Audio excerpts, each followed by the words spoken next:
System तोड़ना चाहते हो तो मिट्टी के माधव बात की बात है, लेकिन हमारे घरों में आकर के हमें छोटा बड़ा बता करके तुम्हारे घर में कच्चा खाते हैं, तुम्हारे घर में पक्का खाते हैं, तुम्हारा छुआ खाते हैं, तुम्हारा देखा नहीं खाते हैं। जो व्यक्ति हमारे आरक्षण के खिलाफ बड़ी बड़ी लड़ाइयां लड़ते हैं, उनके पास पैसा कहां से आता है? कहां से आता है?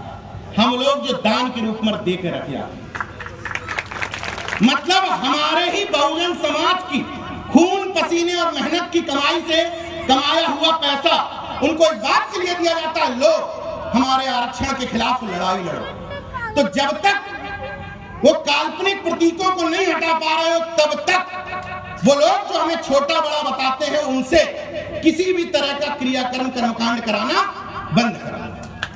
इतना तो किया जा सकता है। अगर नहीं कर पा रहे हो तो लॉजिक बता देते हैं।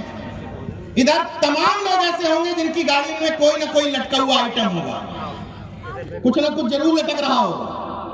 मैक्सिमम लोगों की गाड़ी में लटक रहा होगा, और जिनकी गाड़ी में लटक रहा होगा, मैं दावे के साथ कह रहा हूं, अगर हिम्मत है तो इंश्योरेंस मत कराओ। क्योंकि लटका हुआ तो इसीलिए लटकाते हो ना कि ये बचा लेगा। अगर उस पर तुम्हें भरोसा है कि ये बचा लेगा तो इंश्योरेंस क्यों करवाते हो? इसका मतलब तुम झूठे हो, तुम्हें भरोसा नहीं है। यहां कोई बैठा हुआ शख्स, मैं अभी इसी मंच पर प्रूव कर दूंगा कि वो झूठ बोलता है, वो नहीं मानता किसी भी काल्पनिक पात्र को। अगर मानता है तो आंख बंद करके 2 बार रोड क्रॉस कर ले दौड़ के, मैं मान लूंगा कि मानता है। कोई करेगा? मैं कह रहा हूं किसी की माला जप लो, कोई मंत्र पढ़ लो और रोड क्रॉस करके दिखा दो आंख बंद करके 3 बार ऐसे दौड़ कर। नहीं करेगा। इसका मतलब मानते नहीं हो, मानते नहीं हो, जान रहे हो, जानना नहीं चाहते। दरअसल दिक्कत ये हुई, चाहे बाबा साहब हो चाहे सरदार पटेल, हम लोगों ने इनको जान तो लिया कि हम इनके पुरख, ये हमारे पुरखे हैं, हम इनके वंशज हैं, जान लिया, लेकिन माना नहीं। उनकी मानी नहीं, उनको माना, उनकी नहीं मानी। और उनकी मानने के लिए उनको पढ़ना पड़ेगा, उनकी किताबों में जाना पड़ेगा, तब समझ में आएगा कि ये संविधान जिसके दम पर हम लोग दहाड़ रहे हैं, ये हमें मिला कैसे है।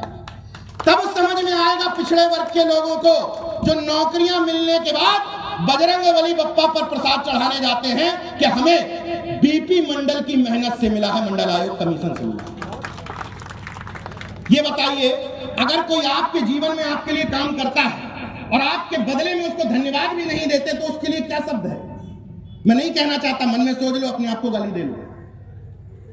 एक ऐसा व्यक्ति जिसके लिए कोई काम करता है और बदले में धन्यवाद भी नहीं देता, उसके लिए क्या शब्द है? सोच लो सब लोग।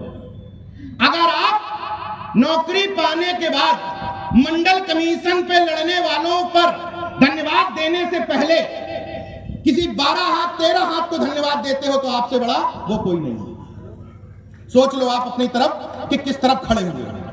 क्योंकि जितने भी मंचों से मैं कहता हूं कि ये बताइए कितने लोग यहां हैं आसपास जो लोग चाहते हो कि बदलाव हो जाए? कितने लोग चाहते हैं बदलाव हो जाए?